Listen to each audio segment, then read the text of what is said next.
নাহমাদুহু ওয়া নুসাল্লি আলা রাসূলিহিল কারীম। বিসমিল্লাহির রহমানির রহিম। আসসালামু আলাইকুম ওয়া রাহমাতুল্লাহ। সুপ্রিয় দর্শকবৃন্দ, শুভেচ্ছা নিন। আজকে আমরা যে আলোচনাটা শুরু করব সেটা একটু লম্বা চওড়া হবে। অর্থাৎ আজকের আলোচনার বিষয়বস্তু সয়েল টেস্টের আপাদমস্তক। অর্থাৎ সয়েল টেস্ট কি, কেন করবেন, কিভাবে করবেন, কোথায় করবেন, কাকে দিয়ে করাবেন, সয়েল টেস্ট রিপোর্ট কোথায় কাজে লাগবে, মাঠে আপনার সয়েল টেস্ট সঠিকভাবে হচ্ছে কিনা এবং আপনার সয়েল টেস্ট কোম্পানি আপনার স্যাম্পলগুলি ল্যাবরেটরিতে সঠিকভাবে টেস্ট করে দিচ্ছে কিনা, এ সমস্ত কিছু নিয়ে বিস্তারিত আলোচনার যে দীর্ঘ ভ্রমণ আমরা শুরু করছি, তার শিরোনাম দেওয়া হয়েছে সয়েল টেস্টের আপাদমস্তক এবং আজকে তার প্রথম পর্ব। তো ধৈর্য হারানোর কিছুই নেই, আমরা এটা একবারে লম্বা করব না, আমরা ধারাবাহিকভাবে ছোট ছোট পর্বে ইনশাল্লাহ এই সমস্ত বিষয় আপনাদের সামনে আস্তে আস্তে তুলে ধরব। তো আপনারা দেখছেন ইউটিউব চ্যানেল সাবসয়েল ইঞ্জিনিয়ার্স এবং ফেসবুক পেজ সাবসয়েল ইঞ্জিনিয়ার্স। সাথে আছি আমি আবু মাহসেন মোহাম্মদ সাজ্জাদ এবং এই সমস্ত বিষয় নিয়ে আলোচনার আজকেই সূত্রপাত করব ইনশাআল্লাহ। তো যারা আমাদের এই দীর্ঘ ভ্রমণে সহযাত্রী হতে চান তাদের জন্য বলে রাখা, চ্যানেলটিকে সাবস্ক্রাইব করুন, আর যারা ফেসবুক পেজে আছেন তারা পেজটিকে ফলো দিন, লাইক করে আমাদের মোটিভেট করুন। অর্থাৎ আপনারা লাইক দিলে আমরা ভিডিও তৈরি করতে উৎসাহিত হই, মোটিভেটেড হই।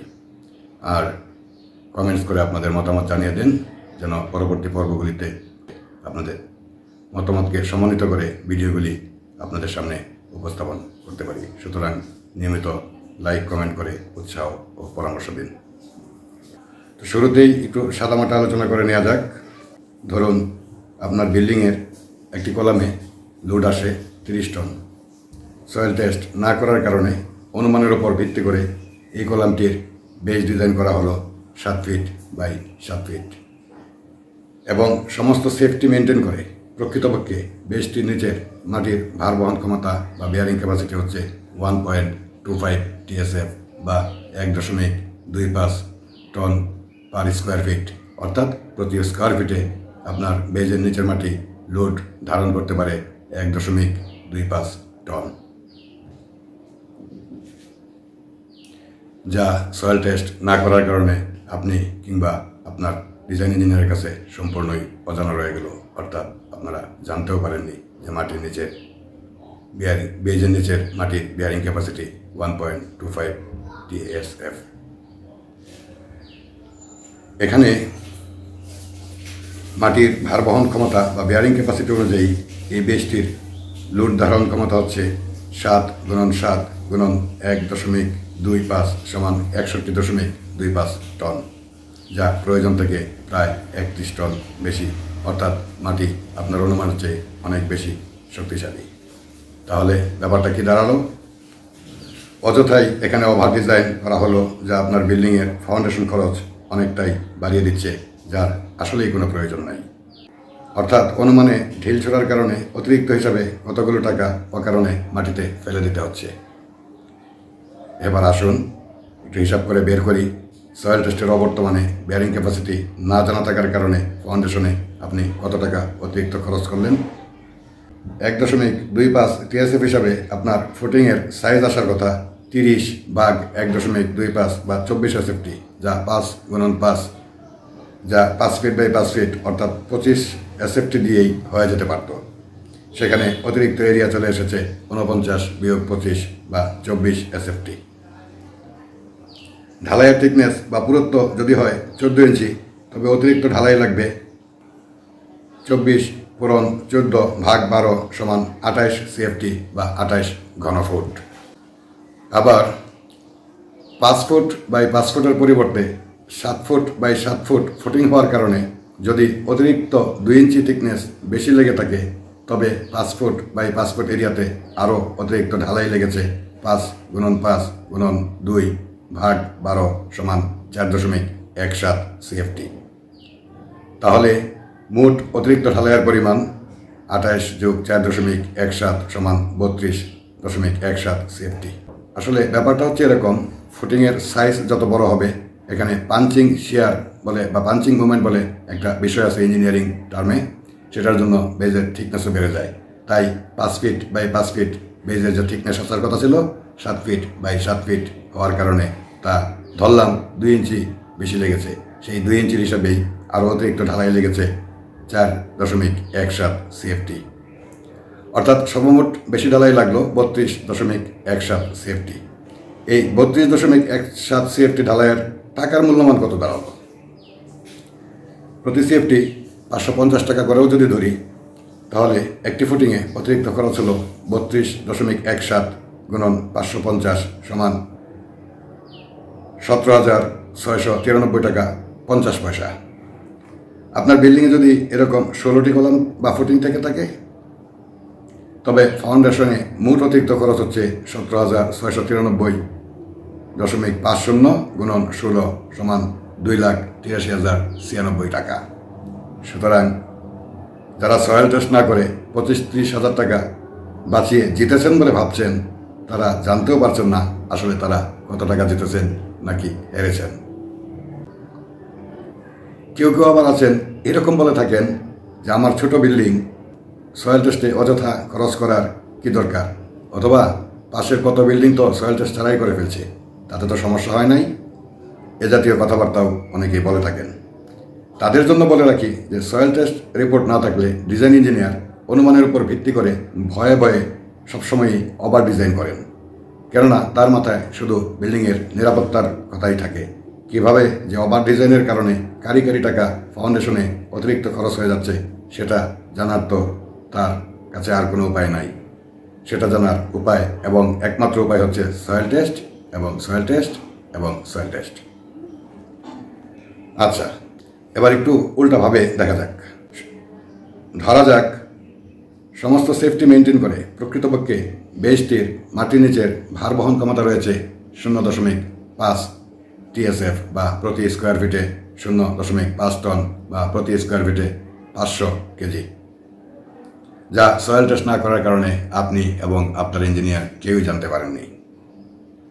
এখানে মাটির ভার বহন ক্ষমতা অনুযায়ী এই বেসটির লোড ধারণ ক্ষমতা হচ্ছে 7 গুণন 7 গুণন 0.5 সমান 24.5 টন, যা প্রয়োজন থেকে প্রায় 6 টন কম।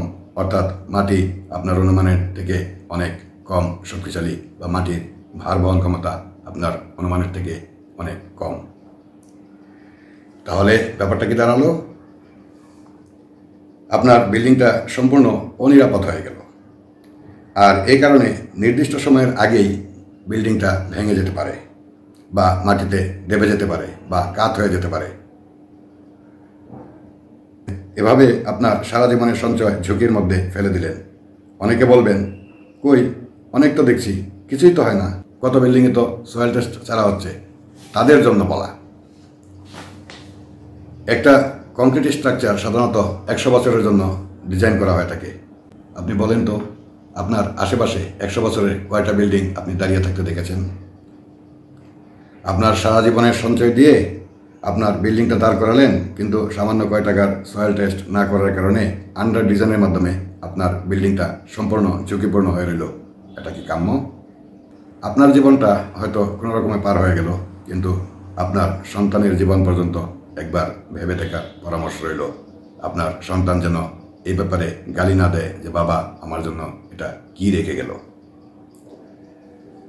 আসলে মাটির বিয়ারিং ক্যাপাসিটির সাথে সঠিক সমন্বয়ের অভাবে ফাউন্ডেশন যদি আন্ডার ডিজাইন হয়ে যায়, তবে বিল্ডিংয়ের সুপার স্ট্রাকচার সহ সম্পূর্ণ বিল্ডিংটি সবসময় অতিরিক্ত চাপের মধ্যে থাকে। ফলে বিল্ডিংটি সময়ের আগেই ভেঙে পড়ার ব্যাপক সম্ভাবনা তৈরি হয়। আচ্ছা, এবার আরও একটা হিসাব মেলাই। ধরা যাক ফাউন্ডেশনে আন্ডার ডিজাইনজনিত কারণে আপনার বিল্ডিংয়ের লাইফ টাইম 100 বছর থেকে কমে 50 বছরে নেমে এলো। আপনার বিল্ডিংটার মোট নির্মাণ ব্যয় ছিল 2 কোটি টাকা। বিল্ডিংয়ের লাইফ টাইম 100 বছর থেকে কমে 50 বছরে নেমে আসা মানে অর্ধেক হয়ে যাওয়া, মানে আপনার অর্ধেক টাকার মূল্য আর থাকলো না। অর্থাৎ আপনার বিল্ডিংয়ে বিনিয়োগকৃত টাকার অর্ধেকটাই মূল্যহীন হয়ে গেল। তার মানে 2 কোটি টাকা এর অর্ধেক, অর্থাৎ 1 কোটি টাকা আপনার সম্পূর্ণ মূল্যহীন হয়ে গেল। ভেবে দেখুন, সয়েল টেস্ট না করার কারণে আপনি 25,000 কিংবা 30,000 টাকা কি আসলে বাঁচিয়েছেন নাকি সর্বনাশ ডেকে এনেছেন? এটা গেল সয়েল টেস্ট না করার পরিণতি। ভুল সয়েল টেস্ট বা ভুয়া সয়েল টেস্টের পরিণতি তো আরও ভয়াবহ। ওভার ডিজাইন হয়ে গেলে তো কোনো রকমে টাকার উপর দিয়ে বেঁচে গেলেন, কিন্তু আন্ডার ডিজাইন হলে এত হাসি মুখে ফাঁসির দড়ি গলায় পড়ার মতো অবস্থা। আসলে সয়েল টেস্ট হচ্ছে সেই পদ্ধতি যার মাধ্যমে কোনো স্থানের মাটির ভার বহন ক্ষমতা এবং কোন লেয়ারে কোন ধরনের ফাউন্ডেশন যুক্তিযুক্ত তার উপযোগিতা নির্ণয় করা যায়। সুতরাং বিল্ডিং বা স্থাপনা নির্মাণের ক্ষেত্রে বিল্ডিং এর নিরাপত্তা ও ফাউন্ডেশন খরচ সঠিক পর্যায়ে নির্ধারণের জন্য সঠিক সয়েল টেস্টের বিকল্প একমাত্র সঠিক সয়েল টেস্টই। তো প্রিয় দর্শকবৃন্দ, আজকে এই পর্যন্তই। আমরা পরবর্তী ধারাবাহিক পর্বসমূহে অবশ্যই সয়েল টেস্টের আপাদ মস্তক, অর্থাৎ সয়েল টেস্ট কি, কেন, কিভাবে করবেন, কোথায় করবেন, কেন করবেন এবং সয়েল টেস্ট কোথায় কাজে লাগাবেন, আপনার সয়েল টেস্ট মাঠ পর্যায়ে সঠিকভাবে হচ্ছে কিনা, সয়েল টেস্টের যন্ত্রপাতি ঠিক আছে কিনা, আপনার সয়েল টেস্ট কোম্পানি সঠিকভাবে ল্যাবরেটরিতে তার সয়েল টেস্টগুলি করছে কিনা, একটা সয়েল টেস্ট ফার্ম নির্বাচনে আপনার কী ভূমিকা থাকা উচিত এবং মাঠে সয়েল টেস্ট চলাকালীন সময় আপনার কী ভূমিকা থাকা উচিত ইত্যাদি বিস্তারিত বিশদ বিবরণ সামনের পর্বগুলিতে ধারাবাহিকভাবে আপনাদের সামনে তুলে ধরা হবে ইনশাল্লাহ। ততক্ষণ ভালো থাকুন, সুস্থ থাকুন, আর চ্যানেলটা সাবস্ক্রাইব করতে ভুলবেন না। আর যারা ফেসবুকে দেখছেন তারা পেজটিকে ফলো দিবেন, লাইক কমেন্ট করে পাশে থাকুন। ভালো থাকুন, সুস্থ থাকুন। ভিডিওটি শেয়ার করে অন্যদের দেখার এবং উপকৃত হবার সুযোগ তৈরি করে দিন। আল্লাহ হাফেজ। আসসালামু আলাইকুম ওয়া রাহমাতুল্লাহ।